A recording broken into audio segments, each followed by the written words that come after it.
fois tenté de demander à Dieu, c'est l'aveuglement. Et nous avons dit qu'il faut avoir des yeux spirituels pour voir nos bénédictions, pour ne pas rater nos bénédictions. Car il y a beaucoup de personnes qui ne sont même pas prudents. Ils voient la bénédiction, mais ils disent voilà, ce n'est pas la bénédiction. Ils le refusent carrément. Et ils disent voilà, Dieu ne peut pas me parler de la sorte. Et physiquement, avec des choses qui sont visibles, l'homme a toujours tendance à refuser parce que l'apparence lui trompe toujours. Il voit ce qui est visible, mais il ne voit pas ce qui est invisible.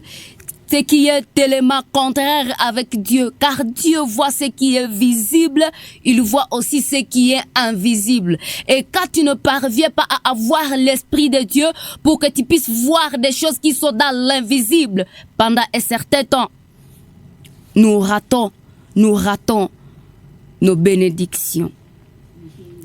Bien-aimés dans le Seigneur, c'est un grand thème que nous aurons à décortiquer, mais laisse que nous puissions passer directement au message du jour, car les temps, comprenez ça comme ça, bien-aimés dans le Seigneur. Nous lisons dans Daniel chapitre 1er, le verset 8 jusqu'à 17, nous aurons à sauter au 20e verset.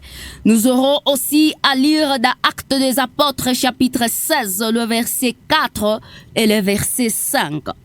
Nous commençons par Daniel chapitre 1er du 8e au 17e et le 20e verset. Daniel résolut de ne pas s'essuyer par le mets du roi et par le vin dont le roi buvait. Et il pria le chef des eunuques de ne pas l'obliger à s'essuyer. Dieu fit trouver à Daniel faveur et grâce devant le chef des eunuques. Le chef des eunuques dit à Daniel, « Je crains mon Seigneur, le roi qui a fixé ce que vous